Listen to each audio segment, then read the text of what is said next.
Hello and welcome to Finally on the 2020, my January 2020 wrap up. I'm getting there, guys. I am getting there. So the first book I finished reading in January 2020 was Christmas Under a Cranberry Sky by Holly Martin. So this is a delightful, fun little romance set in a, I think it's near Norway. Is it Norway? So it's based on a real place, but it's been heavily fictionalised. So it's essentially about a woman who's a travel writer with quite a sad past who goes to stay on this island called Juniper Island, which is basically Christmas themed. And at this point I was just like, oh my god, a whole island devoted to Christmas. I love Christmas, I want to go there. And then at the end of the book, when I found out it's real in the author's note, I was just like, okay, that is number one on my travel list. Okay, maybe number two. New York is probably number one places in the world that I love to visit. But this place, it's up there. It's up there. So she goes to stay on this hotel that's themed around Christmas, on this whole island that's themed around Christmas, and then she discovers that basically her teenage boyfriend owns and runs the place, and things get interesting, and some really sad stuff in the past is why they broke up to begin with. And he's not aware of why she broke up with him, and he thinks he'll never trust her again. And yeah, it's not the least predictable, but it's just an adorable romance, and I loved the setting and I really enjoyed it, and I think I'm going to hang on to this to reread at future Christmases. The next book I finished reading was The House of Trelawney by Hannah Rothschild, which I got via NetGalley. This is her second novel, I think. The first one is The Improbability of Love, which I actually finished reading in March.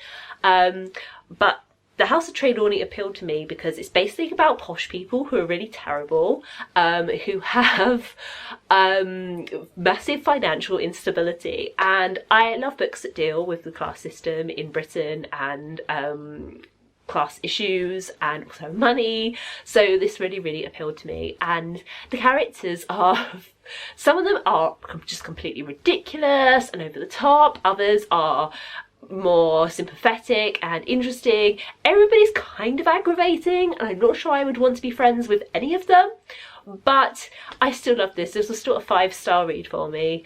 It was just really interesting and absorbing and silly at the same time. You know, it's about a bunch of posh people who want to hang on to their ridiculous grand mansion even though they can't afford it, and they just have all these feelings about it. You know, they have all this family history that's bound up to it, even though it really is dragging them down and kind of ruining their lives. So yeah, if that appeals to you, I would highly recommend checking this out. The third book I read was The Testaments by Margaret Atwood, which is the much anticipated kind of sequel companion novel to The Handmaid's Tale. I really enjoyed listening to this at the time. Once it finished, I kind of felt like it ended up being like a YA dystopian novel that wasn't very good. You know, to put it bluntly, I have had a mixed experience with Margaret Atwood books. Some of them I've really enjoyed, others I haven't enjoyed so much. I actually had a run of books by her that I didn't enjoy very much, apart from The Handmaid's Tale, and so I almost stopped reading her books. And then I read one which I did really enjoy, and so I'm back on it. I'm trying to work my way through. But yeah, The Testaments was not the one. Like I say, I enjoyed it, and I was really gripped by it as I was listening to it, but it just was ultimately a bit flat. And yeah, I'm sure that Margaret Atwood doesn't mind my opinion.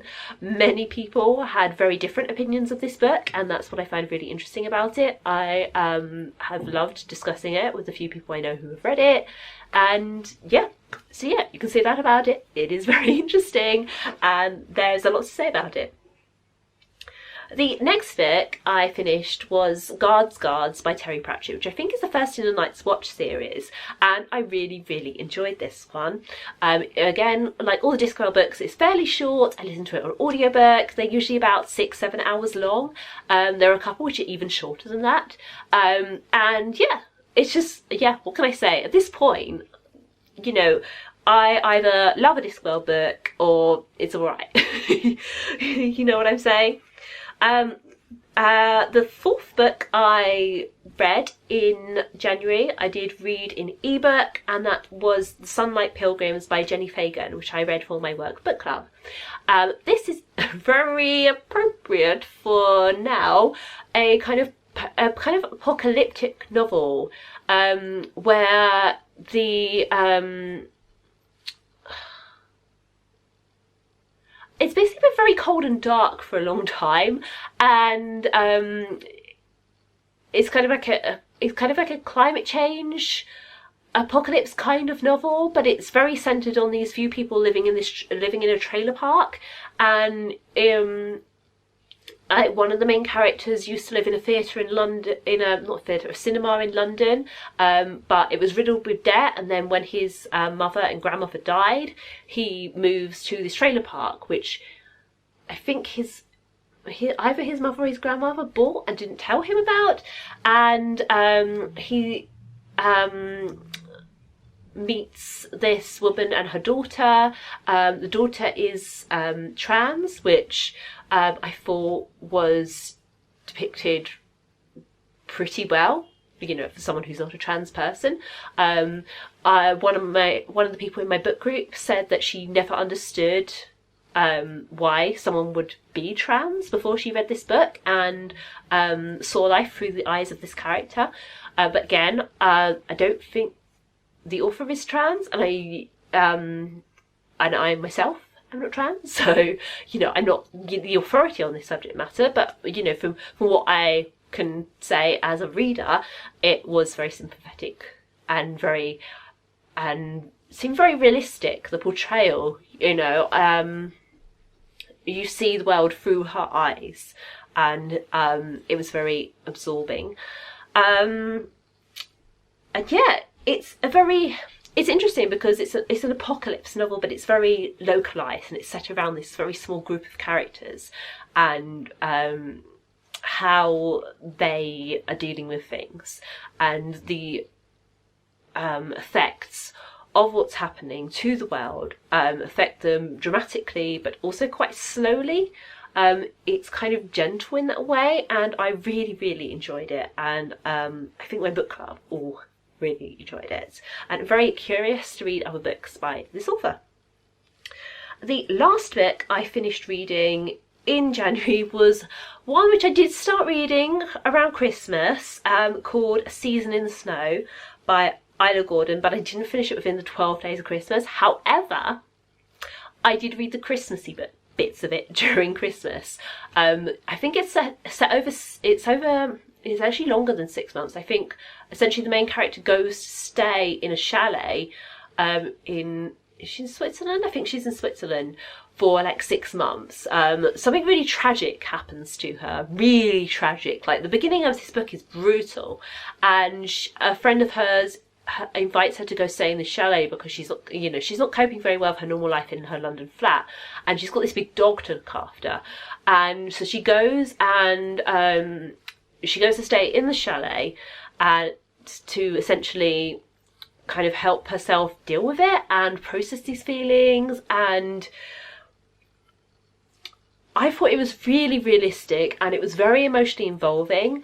The romance aspect of it was very heavily sidelined. So if you would like a book that's sort of, I see people sometimes saying that they want the sort of cozy romance thing without the romance, this is probably a good one for you to check out, because the romance is not very important, and not a lot of space is given to the romance. Much more is given to the friendships and the main character processing her feelings and the dog.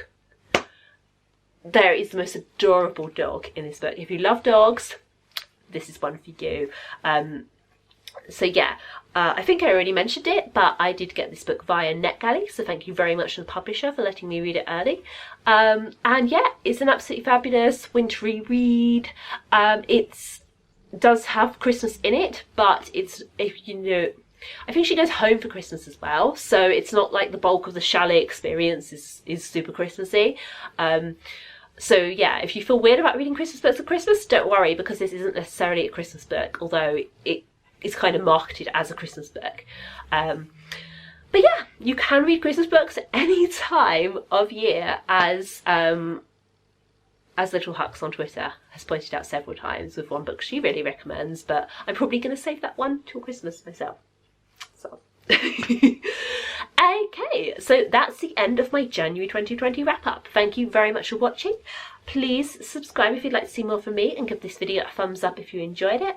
You'll see me again soon. Oh, I've forgotten to mention this on the last few videos I filmed, but if you would like to read more books but don't know where to start, check out my free e-course, Ignite Your Passion for Reading, Fall in Love with Books.